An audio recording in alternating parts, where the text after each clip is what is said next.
Picture this. It's the spring of 1851, and somewhere in the rugged mountains of what we now call Arizona, a man named Goyachla is doing what Apache warriors had done for generations, hunting deer while his family lives peacefully below. His 3 children are playing by the Gila River, probably splashing in the shallow water, maybe building little dams with stones the way kids everywhere seem to do. His wife Alope is gathering agave hearts with his mother, preparing the sweet centers that would feed their family through the coming weeks. Now, Goyachla isn't a name you'd recognize. History would remember him by another name, entirely a name that would make Mexican soldiers cross themselves and American cavalry officers wake up in cold sweats. But in 1851, he's just another Bedonkohe Apache warrior, maybe 30 years old, living the life his ancestors had perfected over centuries. And like so many pivotal moments in history, the day that would change everything started perfectly ordinary. The Apache had been trading at Casquilla, this little Mexican trading post, for generations. Think about that for a moment. Generations. This wasn't some recent arrangement or uneasy truce. This was commerce as old as anyone could remember, Apache bringing hides and silver in exchange for tools and supplies they couldn't make themselves. It was peaceful. It was routine. It was about as far from warfare as you could imagine. But here's where the story takes its first dark turn, and you need to understand something about Colonel José María Carrasco. This wasn't some rogue officer acting on his own. This was Mexican military policy in action, a calculated decision made in Mexico City by men who'd never seen an Apache, never traded with one, never watched Apache children play by a river. They decided that peaceful coexistence was no longer profitable. So, on March 5, 1851, while Goyachla and the other Apache men were in town, conducting their usual peaceful trade, Colonel Carrasco moved 400 soldiers into position around the defenseless camp. 400 soldiers against women, children, and elders. Let that sink in for a moment. This wasn't a battle. This wasn't even a raid. This was something else entirely. When Goyachla returned at sunset, and imagine this, he's probably carrying whatever supplies he'd traded for, maybe thinking about the evening meal, maybe planning the next day's hunt. The sight that greeted him redefined the word devastation. His mother's body was found shielding a grandchild. His wife Alope's hands were still clutching their youngest child. The massacre site told its story in blood and silence. Now, here's what you have to understand about Apache culture. Among the Chiricahua Apache, a warrior who lost everything, and I mean everything, didn't just become angry. He became something more than human, something driven by what they believed were spirits of vengeance. The Apache had a word for this transformation, and it wasn't metaphorical. They believed the thunder spirits could literally enter a man, filling the hollow where his heart had been with something harder than iron and cleverer than any general's strategy. That night, Goyachla did something that would echo through Apache oral history for generations. He climbed alone to the sacred mountain where warriors sought visions. For 4 days without food or water, he raged at the sky. Apache elders would later say the mountain itself seemed to tremble, and when thunder rolled across clear skies, they knew the spirits had answered. When he descended from that mountain, even mangas coloradas, and this is saying something, the great chief, who'd faced down Mexican armies and American cavalry, stepped back from what he saw in Goyachla's eyes. The man who'd climbed that mountain was gone. What came down was something else entirely, but the real transformation was still 18 months and away. Picture the Battle of Arizpe in 1853, 300 Apache warriors facing 2,000 Mexican soldiers. Those aren't good odds by any measure. But as Goyachla led charge after charge, fighting with knife and war club when his ammunition ran out, something unprecedented happened. Terrified, Mexican soldiers began crying, "Santo Geronimo," calling on St. Jerome for protection against this unstoppable force. By sunset at Arizpe, Goyachla was dead. And Geronimo was born, a name that would echo through nightmares for the next 33 years. But here's what separates this story from every other tale of Apache resistance you've ever heard. Even in his fury, even in his grief-driven rage, Geronimo was watching. He was learning. He saw how Mexican muskets decimated Apache ranks. He watched proud warriors, men who could put an arrow through a running rabbit at 50 yards, fall to weapons that killed from impossible distances. And somewhere in that brilliant, tortured mind, he realized something that would change the course of history. Courage alone meant extinction. Traditional warfare was suicide in slow motion. That night after Arispe, as warriors celebrated their costly victory, Geronimo sat apart. He was studying captured weapons. He was thinking, and somewhere between rage and genius, an impossible idea began to form. An idea that would hold off 2 empires for over 3 decades. But that's a story for another day. Because what Geronimo was about to invent in the hidden caves of the Chiricahua Mountains would revolutionize warfare itself, creating something the world had never seen before and might never see again. Deep in the Chiricahua Mountains, where stone spires reach toward the sky like ancient prayers frozen in rock, Geronimo found his laboratory. And when I say laboratory, I mean it in the truest sense. This was a place of experimentation, of innovation, of breakthrough thinking that would make modern military engineers scratch their heads in amazement. The caves he chose were known only to what the Apache called eagle spirits, places so remote, so perfectly hidden, that even other Apache rarely ventured there. By day, Geronimo raided with Cochise's warriors, playing the role everyone expected. But by night, in the flickering light of carefully shielded fires, he became something the Apache had never seen before, an inventor. Now, you have to understand Geronimo's background to appreciate what he was attempting. His grandfather had taught him bow making as a boy, and this wasn't just craftsmanship, this was engineering, reading the grain of mulberry wood like a blueprint, understanding how to cure sinew until it became stronger than steel cable, knowing exactly how much tension a bow could hold before it snapped, and more importantly, how to push just beyond that limit without crossing into failure. But what Geronimo was attempting now went far beyond traditional bow-making. He was incorporating elements that made even his closest warriors whisper about witchcraft. And maybe, in a way, it was witchcraft, the kind that turns physics and engineering into something that looks like magic to anyone who doesn't understand the principles behind it.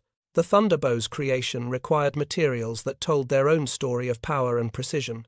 The core came from lightning-struck juniper. And before you think this is just Apache mysticism, consider what lightning actually does to wood.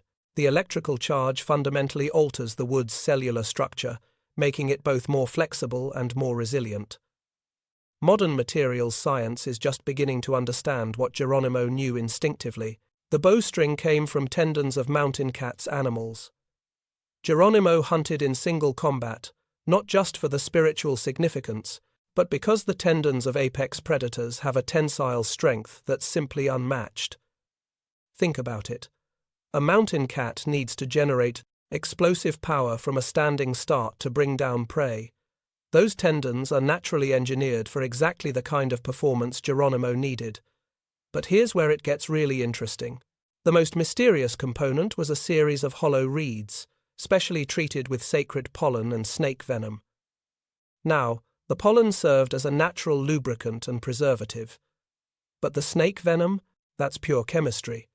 Certain snake venoms contain enzymes that, when properly processed, create a coating that's both friction-resistant and incredibly durable. Geronimo had stumbled onto what we'd now call nanotechnology. The women in his band, sworn to absolute secrecy under penalty of exile, wove bowstrings from their own hair mixed with horsehair, and they sang protection songs with every twist of the fibers. You might think the songs were just ceremony, but acoustic vibration during the manufacturing process actually aligns the fibers at a molecular level, creating a stronger, more consistent final product. The first successful test came on a moonless night in 1854, and what happened next sounds like something out of a science fiction novel. Geronimo's invention launched 5 arrows simultaneously with the combined force of a cavalry charge. Think about what that means in practical terms. A traditional Apache bow, in expert hands, could send 1 arrow with enough force to penetrate buffalo hide at 50 yards. Geronimo's thunderbow could deliver 5 times that impact in a single shot. But the real genius wasn't in the initial shot, it was in the reload time. A trained warrior could send 20 arrows downrange before a soldier finished reloading his musket. And we're not talking about 20 separate shots. We're talking about 4 consecutive volleys of 5 arrows each, delivered with the precision of a machine gun and the silence of falling snow. Because that was the Thunderbow's true strategic advantage, its absolute silence. Gunfire announces your position for miles. It scares game animals out of the territory for days. It tells your enemies exactly where you are and how many of you there are. Geronimo's weapon, killed like wind itself, present everywhere and nowhere, devastating and invisible. Word of the Thunderbow spread through Apache bands in the way that impossible stories always spread, in whispers, in fragments, in tales that grew more amazing with each telling. Some claimed to have seen Geronimo's arrows split into 5 mid-flight. Others swore his bow sang death songs that paralyzed enemies with fear before the arrows even found their mark. The truth, as usual, was more remarkable than any legend. Geronimo had created the world's first rapid-fire, multi-projectile weapon system, using only materials available to a 19th-century Apache warrior. But even more impressive than the technology was the training program he developed. Geronimo selected 12 warriors for Thunderbow training, and this wasn't just about learning to shoot. Each warrior underwent months of preparation, physical conditioning that would make modern special forces operators wince, mental training that bordered on meditation, and spiritual preparation that connected them to what the Apache believed were the thunder spirits themselves. Each Thunderbow was unique, crafted specifically for its individual warrior. The length, the pull weight, the angle of the grip, everything was customized down to the millimeter. And here's the brilliant part. A Thunderbow was absolutely useless in untrained hands. The weapon required specific muscle memory, specific breathing techniques, specific mental focus to operate effectively. It was the ultimate in anti-theft technology. By 1855, something unprecedented was happening along the Mexican border. Patrol units were simply vanishing when they entered certain canyons in the Chiricahua Mountains. When survivors escaped, and there were always exactly 3 survivors, because Geronimo understood psychological warfare better than any West Point graduate, they described scenes that defied belief. Single Apache warriors dropping entire squads before anyone could raise a rifle. Arrows appearing to come from empty air. The sound like thunder rolling through clear skies when there wasn't a cloud visible anywhere. Mexican commanders began marking certain areas on their maps with warnings that amounted to, "Here be dragons." American surveyors, busy marking the new border after the Gadsden Purchase, heard these stories from their Mexican counterparts and laughed. Wild Indian superstitions, they said. Primitive fear of modern technology and superior firepower. They would learn better soon enough. Because Geronimo was just getting started, and what he was about to build in those hidden mountain strongholds would redefine what was possible in 19th-century warfare. Between 1856 and 1872, think about that timeline for a moment. That's 16 years, Geronimo's band accomplished something that military historians still study today. They established what Mexican maps simply marked as tierra incognita, unknown land. But the reality was far more sophisticated than any map could show. What Geronimo had created was a 40-mile radius territory centered on what the Apache called Ghost Mountain, and it had become the most advanced defensive network in North America. We're talking about a military installation that would have impressed Julius Caesar, engineered by a people that the civilized world considered primitive. Thunderbow stations commanded every approach to the mountain, and when I say every approach, I mean Geronimo had identified and fortified positions that covered routes modern topographical surveys didn't even recognize as passable. These weren't random defensive positions thrown up in desperation. This was systematic military engineering that took into account wind, patterns, seasonal water flow, natural camouflage, and fields of fire that could stop armies. The communication system alone was revolutionary. Mirror signals connected every position, allowing information to travel across the entire network in minutes. Hidden caches of food, water, and ammunition were positioned so that a small Apache force could hold defensive positions for months without resupply. And all of this was accomplished by a people who supposedly didn't understand civilized warfare. But here's what makes Geronimo's achievement truly remarkable. He had created something unprecedented in Apache history, a settlement that hadn't moved in over a decade. For a people whose entire culture was built around mobility, whose survival strategy for centuries had been disappear before your enemies can find you, this represented a fundamental transformation of Apache society, and the social changes were immediate and profound. Without the constant pressure of flight, Apache women could develop pottery techniques that went far beyond mere functionality. They were creating works of art pieces so sophisticated that museum curators today have trouble believing they were made in a hidden mountain fortress under siege conditions. Children attended regular teaching sessions where elders could pass down the complete corpus of Apache knowledge stories, songs, survival techniques, and cultural traditions that nomadic life had forced them to abbreviate or abandon entirely. For the first time in generations, Apache children were getting a complete education in their own culture. Young men learned both warrior arts and peaceful crafts, because Geronimo insisted that every Thunderbow warrior must master at least one creative skill. You want to understand Geronimo's genius? He was preparing for peace even while perfecting warfare. He understood that a people who only knew how to fight would eventually face extinction whether they won or lost.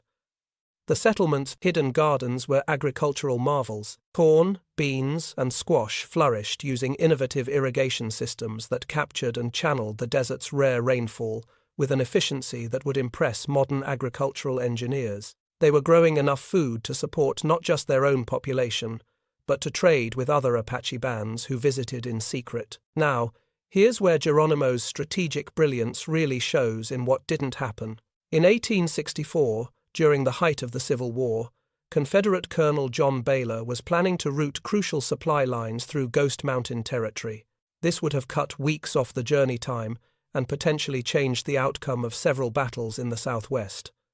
Baylor commanded experienced Apache scouts, men who knew every canyon and waterhole in the region. But when he ordered them to guide his column through Geronimo's territory, they flatly refused.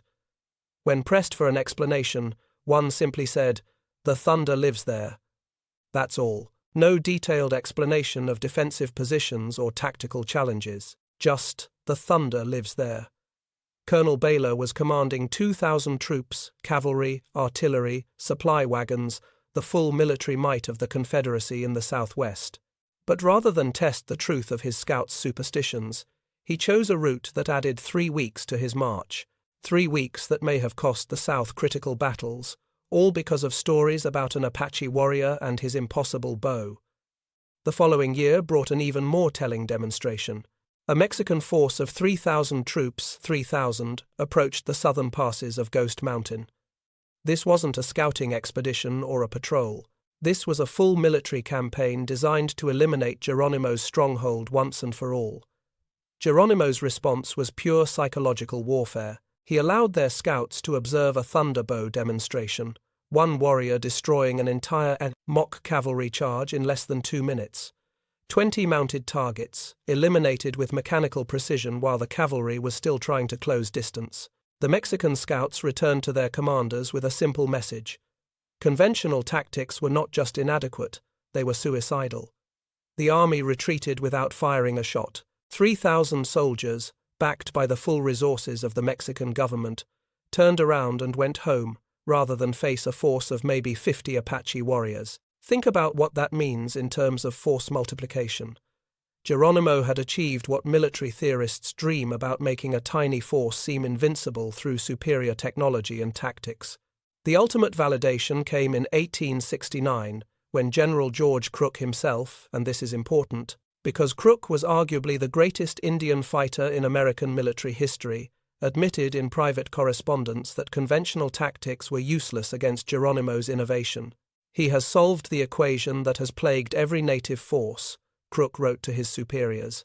"How to neutralize our advantages in numbers and firearms. I estimate that taking his stronghold would cost a minimum of 5,000 casualties, with no guarantee of success. 5,000 casualties. That's more than died at Antietam, more than the Union lost at Fredericksburg." George Crook, the man who had defeated every other Indian confederation he'd faced, was essentially admitting that Geronimo had created an unsolvable military problem. This was Geronimo's greatest victory, winning without fighting.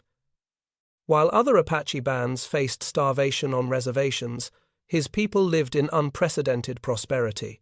They had art, education, agriculture, and security. The thunderbow had achieved what seemed impossible in the 19th century American West. It had made the cost of conquest too high for two nations to pay. Children played safely in gardens while their fathers stood watch with weapons that could stop armies. Women created beauty while their husbands perfected the technology of war. For 16 years, Ghost Mountain existed as a pocket of Apache freedom in a world that had seemingly no room for such things. But empires don't give up easily, and what was coming next would test Geronimo's genius in ways that no amount of military preparation could address. Because sometimes, the most devastating attacks don't come from the front lines at all. The end, when it came, arrived not through military defeat, but through something far more insidious, systematic heartbreak. By 1882, American strategy had shifted from direct assault to what we'd now recognize as total economic warfare. And here's the cruel genius of it. They'd learned from 30 years of failure that you couldn't beat Geronimo on the battlefield, so they stopped trying. Instead, soldiers began poisoning water sources throughout Apache territory. Not just Geronimo's water, all Apache water. They killed game animals by the thousands, not for food or hides, but simply to eliminate the resource base that kept Apache bands alive.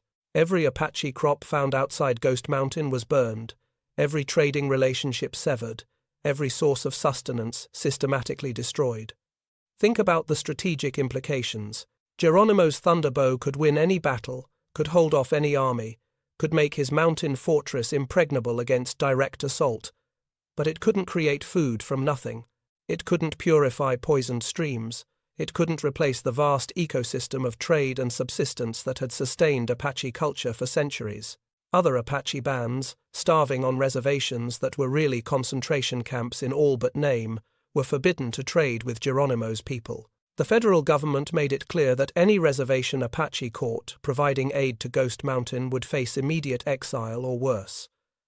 The noose was tightening, but it wasn't around necks, it was around stomachs. By 1885, Geronimo faced the most impossible choice in military history.